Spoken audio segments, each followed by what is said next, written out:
Salut la Team LF, c'est Farid, et oui, la Panos Foot, et oui, en immersion aujourd'hui. Bienvenue chez vous, et oui, épisode 3 avec Kevin Galibert, notre fameux quéquette national. On va pouvoir tout lui dire avec Rodrigo Manette, toutes les questions sur l'arbitrage, sur le football, sur le district du Tarn, vous allez tout savoir. C'est maintenant et tout de suite. Et n'oubliez pas de partager et de vous abonner à nos pages.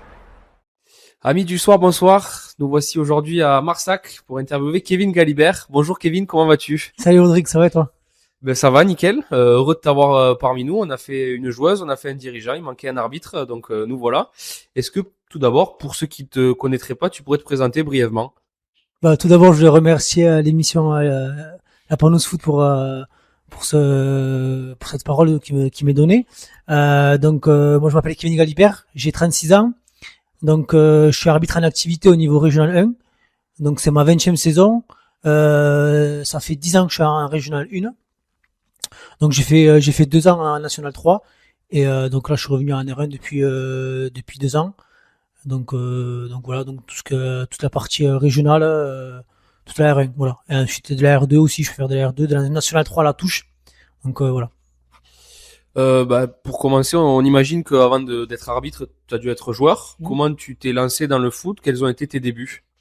Alors j'ai démarré à l'âge de 6 ans au club de Pays d'Agout. Donc pour ceux qui le connaissent, le club qui a fusionné avec Camoudé, donc la tente Cambou Pays d'Agout. Donc j'ai commencé à Pays d'Agout à l'âge de 6 ans. Donc j'ai fait 2 ans là-bas. Ensuite je suis parti au Castres Football Club, qui est devenu l'USF maintenant, jusqu'à mes 19 ans. Et ensuite j'avais démarré déjà l'arbitrage depuis 2 ans. Et donc ça m'a plu. Et ensuite il a fallu que je fasse un choix entre l'arbitrage et le football. Donc je suis parti plus sur l'arbitrage parce que je me suis dit que j'avais peut-être plus de chances d'évoluer et de percer dans ce niveau-là. Non pas que j'étais mauvais en football, attention, hein, puisque pour ceux qui sont un petit peu du milieu, j'ai gagné la Coupe d'Occitanie en U15 contre l'US Albi. Peut-être que certains de vos auditeurs étaient présents sur cette feuille de match, donc je sais pas, peut-être qu'ils s'en rappelleront, moi je me rappelle en tout cas. Mais voilà, donc non, après, c'était surtout niveau régional. Quand on passe en arbitre de ligue, forcément ça fait des longs déplacements. Donc il fallait aussi pouvoir te mettre les moyens de mon côté pour pouvoir arriver à m'épanouir dans un milieu qui m'intéressait. Donc j'ai mis le football de côté. Et puis après, je me suis lancé, donc j'ai fait jeune arbitre de ligue, ensuite j'ai percé, j'ai continué R3, R2, R1, etc. jusqu'à National 3, j'ai la possibilité de faire 2 ans National 3, et puis voilà, donc après pour aller au-dessus, c'est un peu plus compliqué, puisqu'on est nombreux, mais il n'y a pas beaucoup de place, donc faut faire son trou, mais bon, c'est déjà bien. Je pense que arbitrer en R1, c'est déjà pas mal. Donc voilà, un petit peu mon cursus. À quel moment tu te dis que tu veux devenir arbitre? Pourquoi? C'est quoi le déclic? Pourquoi tu t'es dit tiens, je vais être arbitre? Alors en fait j'étais en U15, je venais de monter en U15 et puis j'avais un coach qui m'a dit est-ce que ça t'intéresse pas l'arbitrage?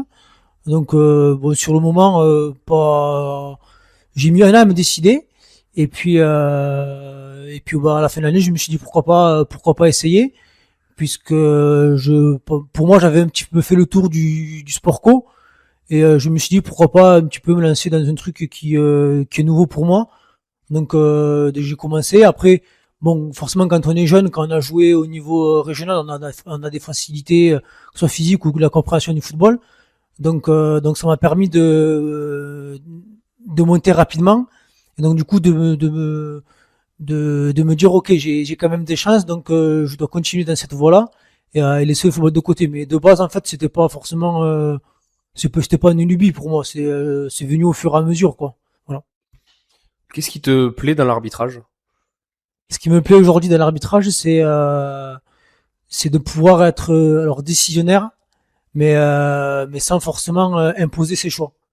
Aujourd'hui, ma vision de l'arbitrage, c'est forcément on est le directeur du jeu, mais on doit être aussi en collaboration avec les acteurs.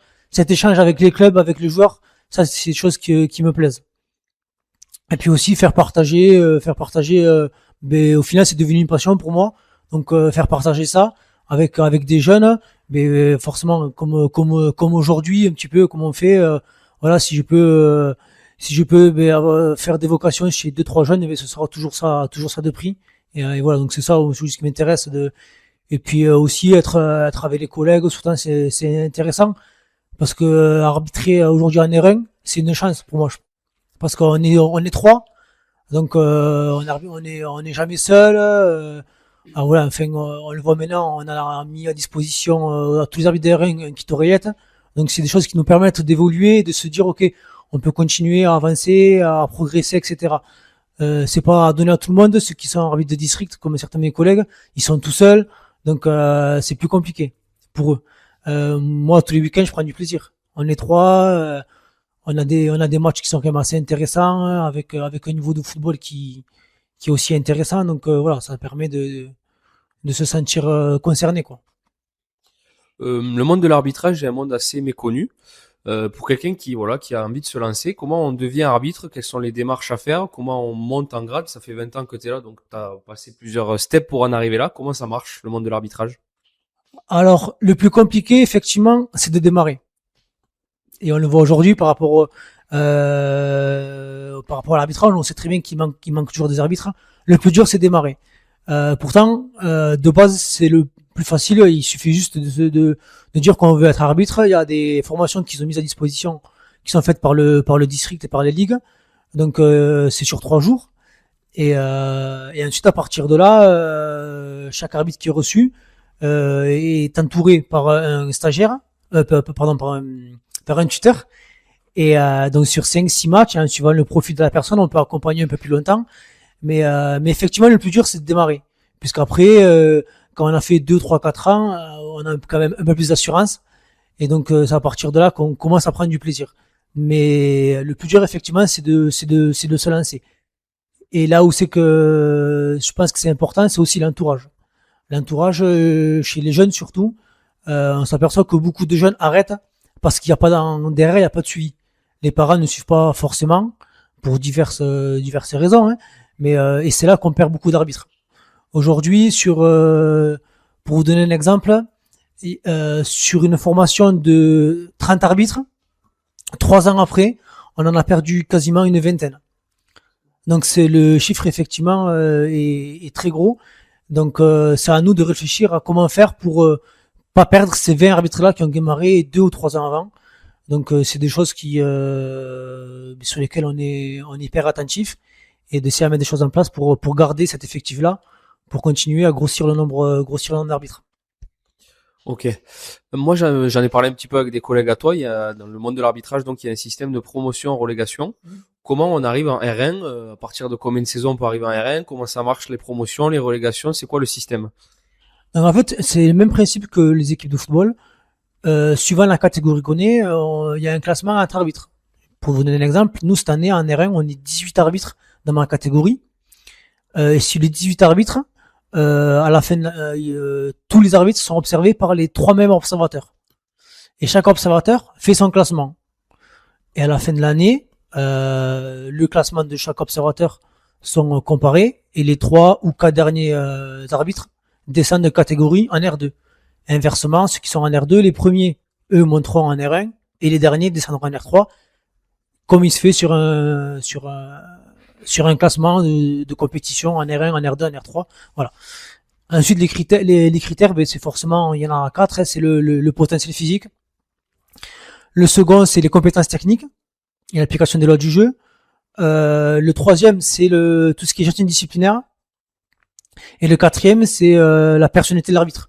Autorité, relation avec les dirigeants, avec les éducateurs, avec les coachs, avec les joueurs et la personnalité. Donc ça, c'est 4 éléments sur lesquels l'observateur se penche pour classer son arbitre. Quand tu arbitres en R1 aujourd'hui, tu as dû arbitrer des équipes plus ou moins sympathiques à regarder. Cette saison, c'est quoi le match qui t'a le plus impressionné, l'équipe qui t'a fait la plus forte impression? Aujourd'hui, alors sur la poule de R1, je vais plus partir sur la poule B parce que c'est la poule où c'est que j'ai arbitré le plus. Il y a 2 équipes qui pour moi sont sur le papier au-dessus, mais le classement ne montre pas forcément. C'est l'équipe de l'Union et l'équipe de Rodez. C'est 2 équipes qui sont au-dessus sur le papier. Mais on voit très bien que dans cette poule, c'est très homogène. À part 2 équipes qui sont un petit peu en bas, entre le premier et le 7-8e, on va dire que c'est c'est très serré. Donc au final, chaque match est forcément différent. Donc voilà. Pour revenir un peu plus sur l'arbitrage en général, aujourd'hui, que ça soit au monde professionnel, sur le monde amateur, les arbitres subissent des pressions. Ça peut être de la part du public, des entraîneurs, des joueurs. Comment toi tu gères cette pression au quotidien? Est-ce que t'entends, mais je sais pas, des insultes, des supporters ou des joueurs qui viennent te mettre des coups de pression? Comment ça se passe toi sur le terrain? Alors moi, je suis quelqu'un qui, dans l'ensemble, arrive à faire abstraction de tout ça. Surtout ce qui est derrière la main courante, c'est très important. Après, sur le terrain, c'est la personnalité qui fait la différence et le relationnel avec les joueurs. Donc, en fait, si vous montrez du respect envers les joueurs, je pense qu'au niveau régional 1, ils sont en capacité à le comprendre et du coup, vous le renvoie. C'est peut-être un peu différent dans les niveaux un peu plus bas. Mais je pense qu'à notre niveau, on a moins de problèmes qu'au niveau départemental, je pense. Mais après, effectivement, oui, c'est la personnalité, l'autorité, et ça, c'est naturel. C'est naturel, ça vient aussi avec l'expérience. Mais effectivement, on peut voir sur certains matchs, on le voit de plus en plus sur les matchs de jeunes, quelques soucis qui viennent. Souvent, c'est des éducateurs et de plus en plus des gens qui sont derrière la main courante. Encore dernièrement, on a une jeune arbitre qui est sortie du terrain en pleurant, alors qu'elle a que 13 ans. C'est juste intolérable. Je me dis que les gens qui ont ce comportement-là, ne serait-ce que serait bien que 5 minutes, ils se posent, ils se disent, imaginons que ce soit ma fille, qui sont mieux, comment je réagirais si je vois ma fille sortir du terrain en pleurant. Et on peut pas aujourd'hui demander à ce qu'il y ait plus d'arbitres si on a des comportements comme ça qui sont sur les bords de terrain. C'est pas normal, quoi. Les défenseurs entre guillemets des arbitres, c'est les instances. Comment tu trouves qu'elles gèrent ça? Est-ce que tu estimes que les arbitres sont suffisamment défendus, qu'ils ont suffisamment d'armes? Les arbitres s'expriment très peu. Comment tu juges un petit peu tout ça? Alors, je vais donner mon avis, mais en restant forcément un petit peu loin parce que j'ai quand même un droit de, un droit de réserve. Mais je pense que dans l'ensemble, les instances font le nécessaire pour que le corps arbitral soit mis dans les meilleures dispositions pour arbitrer correctement. Je pense avoir assez d'expérience et ça fait un petit moment que je suis dans le circuit pour connaître assez de monde et le faire savoir en interne quand des choses ne me plaisent pas ou quand il faut le faire remonter. Et je pense que dans l'ensemble, on est écouté.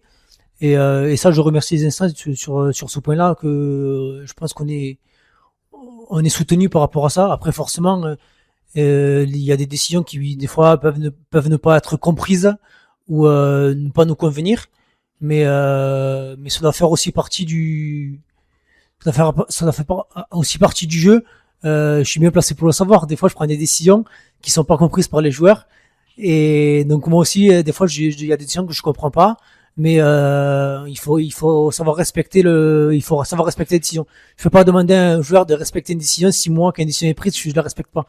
Donc, il faut savoir aussi savoir le faire. En parlant d'instances, justement, tu as décidé il y a quelques années de rentrer dans ces instances-là, au district du Tarn. Pourquoi, déjà, tu as décidé de rentrer dans ces instances-là et quelles sont tes missions aujourd'hui? Alors, ma volonté, aujourd'hui, c'était dans un premier temps, d'accompagner les jeunes. Parce que j'étais jeune arbitre de ligue, je suis rentré en 2009 à la commission d'arbitrage. Donc, c'était surtout d'accompagner les jeunes, un suivi technique, un accompagnement sur le terrain. Et après, au fur et à mesure, voilà, j'ai pris d'autres postes comme la désignation des arbitres sur les compétitions. Et puis, depuis 2 ans, c'est moi qui ai pris la présidence de la commission d'arbitrage. Les missions de la commission d'arbitrage, c'est effectivement gérer tout ce qui est partie arbitrage, donc la désignation, la formation des arbitres, la formation des jeunes arbitres aussi, et des stagiaires. Aujourd'hui, on est 143 arbitres dans le Tarn. On est une trentaine d'arbitres de ligue.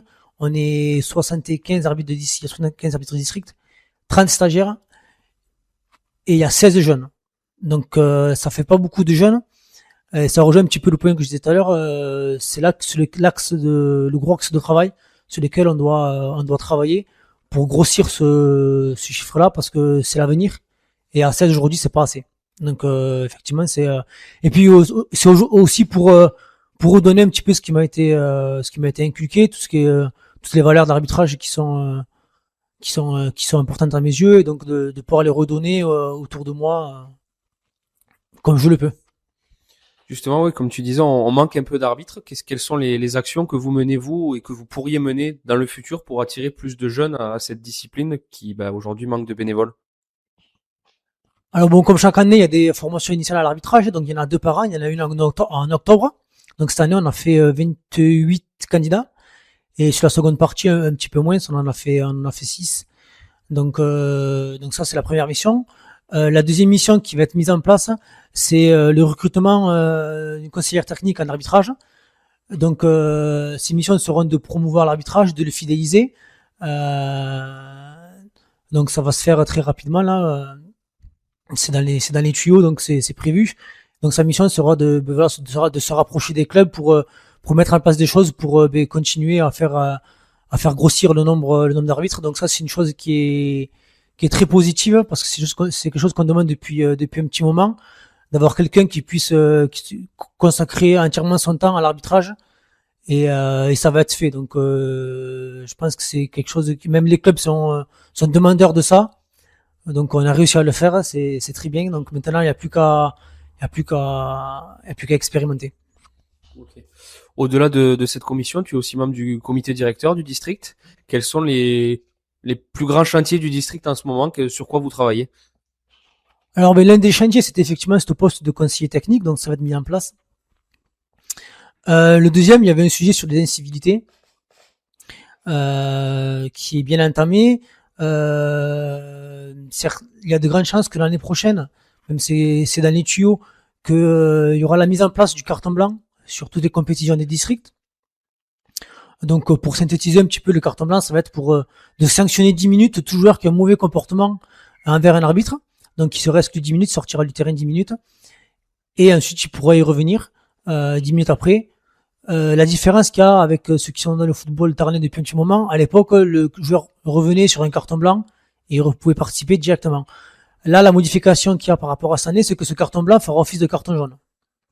Donc si le joueur reprend un avertissement derrière, il sera exclu. Donc ça, c'est la première mission. Il y aura aussi le carton blanc qui sera effectif sur les coachs.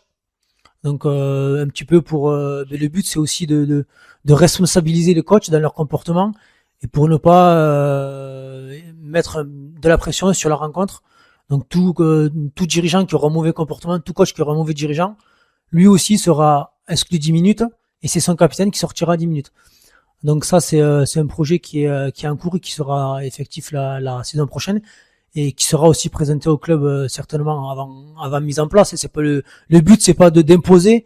Le but, c'est de communiquer, d'échanger sur ce point-là, pour que les acteurs soient informés avant que ça démarre. Ouais, c'est pas quelque chose qu'il faut passer en force. C'est pas la vision. Et voilà. Donc ça, c'était les deux gros chantiers. Et après, un troisième chantier aussi, c'était d'être à l'écoute des clubs. Donc ça, c'est aussi un sujet qui est en cours.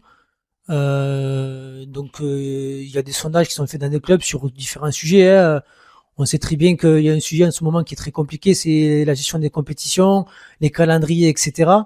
On sait très bien que c'est avec la méthode de maintenant, et puis la réduction des poules à 10, certains clubs sont un petit peu réfractaires sur certains sujets. Mais il faut savoir que le district, sur ce point-là, on est attentif, et on essaie à faire la meilleure chose possible pour que chacun se trouve dans les meilleures conditions pour la pratique du football, parce que c'est ça le but, c'est que chacun puisse pratiquer le football dans les meilleures conditions possibles. Donc c'est le troisième point. Au sujet de la météo, justement, ce dont on parle beaucoup en ce moment, c'est les terrains synthétiques, qui sont peu dans le Tarn, il y en a très peu. Qu'est-ce que le district met en place? Est-ce qu'il y a des actions qui sont en cours avec les clubs, les municipalités? Qu'est-ce qui se fait actuellement? Alors effectivement, les terrains synthétiques, c'est un sujet qui est important, mais qui n'est pas arrivé aujourd'hui. C'est un sujet qui est présent depuis plusieurs années, mais vous savez très bien que le nerf de la guerre, c'est l'argent. Aujourd'hui, un terrain synthétique, c'est pas vous que je vais l'apprendre, ça coûte au minimum 1 million d'euros. Et les municipalités aujourd'hui, c'est très compliqué de pouvoir sortir 1 million d'euros, même si avec des aides du département, de la région, etc. Donc Mais il faut savoir que le projet, il y a déjà des projets ou des discussions qui sont en cours depuis plusieurs années. Mais forcément, c'est pas forcément simple des fois. En plus, on le voit maintenant avec les élections qu'il y a. Les promesses de certains seront pas forcément celles des autres, peut-être dans 2 ou 3 mois. Donc, mais oui, effectivement, le district aimerait avoir plus de terrains synthétiques. Hein, on le voit très bien. Depuis 2, 3 semaines, il n'y a aucune rencontre. Et pourquoi? Parce qu'on manque de terrains synthétiques. Donc, il n'y a pas besoin d'être comité directeur ou d'être un pratiquant de football pour le comprendre. Aujourd'hui, la pratique du football, elle va passer par le terrain synthétique. C'est l'avenir. Donc, si on n'y va pas, ça veut dire qu'on n'a pas compris, le football. Voilà. Ben merci Kevin pour tes réponses et ton honnêteté. Bon après comme tu le sais à la Panouse on aime bien les petites questions un peu plus piquantes donc je t'ai préparé une petite séance de tir au but avec 6 questions. L'idée c'est voilà des réponses un petit peu rapides et voilà pas de joker si tu peux t'y Allez, on tenir. va essayer pas de joker alors. Allez super. Sur toute ta carrière d'arbitre, quelle est l'équipe que tu as arbitrée qui t'a le plus impressionné? Ah, question assez compliquée. Niveau football, effectivement, alors ça va plus se rapprocher peut-être du football féminin. Je sais qu'à une époque, quand on avait encore l'opportunité de faire la touche en D féminine, j'avais eu la chance de faire Rodez contre l'équipe féminine de Lyon. Donc c'était à l'époque où c'est qu'il y avait Lausanne et Sib, Wendy Renard, Eugénie Le Sommer, etc. Donc si effectivement là c'était assez intéressant, il y avait un peu de monde, c'était à Polignon. Donc effectivement oui en plus c'était à la grande époque, c'est que ça a empilé les trophées dans l'armoire du club de l'Olympique Lyonnais. Donc sinon c'était très intéressant. Ok. Après l'équipe, le joueur le plus fort que tu as pu arbitrer. Ah, le joueur que j'ai arbitré, alors c'était à l'époque, c'est que c'était encore un jeune, c'était l'épopée Montpellier en Gambardella. J'ai arbitré aussi contre Rodez, une fois de plus, encore Rodez. C'était l'époque, c'est qu'il y avait Rémi Cabella, Younes Belanda, Stambouli, etc. Là oui, là effectivement, c'était ces joueurs-là, bon après qui 3-4 ans après ont percé avec le titre de Montpellier avec Olivier Giroud, etc. Donc voilà. Là, effectivement, c'était les joueurs que j'ai arbitré qui étaient un peu à ce moment-là, c'était pas forcément les grands joueurs, mais qui sont devenus des grands joueurs professionnels. Ok. Quel est le pire match de ta carrière, le match où ça a été le plus dur pour toi et pourquoi? Ouais, quand t'as fait 400 ou 450 matchs, c'est difficile d'en relever un. Après, ouais, je n'ai pas forcément un, mais il y en a toujours un ou deux où c'est qu'on se dit, bon là, aujourd'hui, ça va être compliqué. Ça va être compliqué pour plusieurs raisons, parce que suivant un fait de jeu ou deux faits de jeu qui passent en première mi-temps, on peut faire ce qu'on veut derrière, ça va être très compliqué. Dans la gestion humaine, dans la gestion disciplinaire. Et puis moi, je pars du principe que quand on arbitre, on gère pas un événement sur le terrain, il y a aussi tout ce qu'il y a autour. Donc c'est très compliqué. Et ce qu'il y a autour, c'est très compliqué des fois de le gérer, même pour des dirigeants, c'est compliqué. Donc nous, quand on est officiel, c'est aussi compliqué. Donc j'ai pas forcément de match bien compliqués. Il y a une ou deux fois où c'est qu'il y a eu une ou deux sorties assez compliquées, mais voilà, on va citer personne parce qu'on n'est pas là pour ça. Ok. Si aujourd'hui tu avais le choix de supprimer une règle, la règle que tu trouves le plus inutile au foot, ou le plus infondé, inutile, ouais, ça serait laquelle? Toutes les règles sont importantes quand même. Toutes les règles sont importantes, mais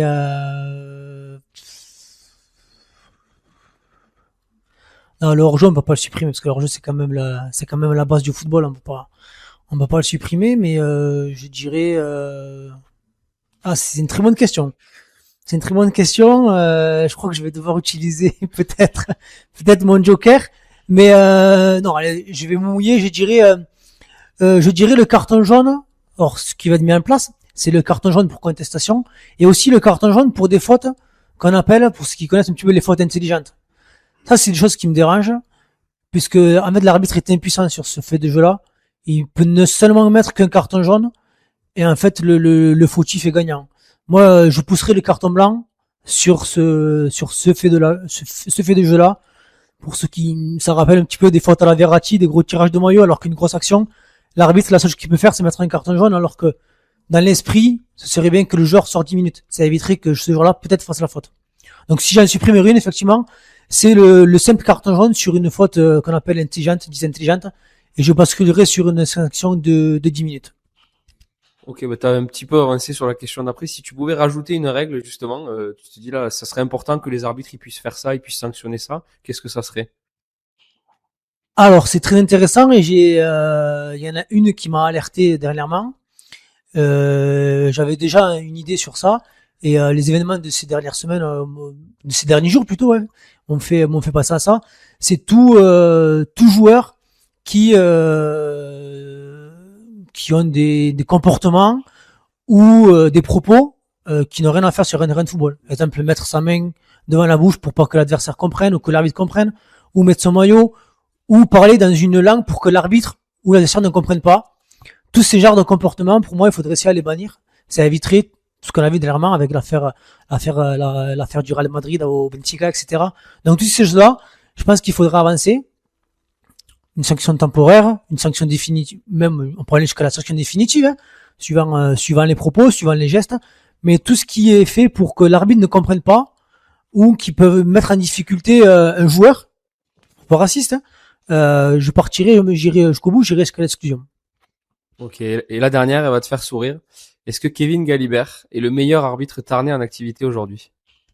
J'ai pas la prétention de dire je suis le meilleur arbitre tarné. Le débat il est pas là.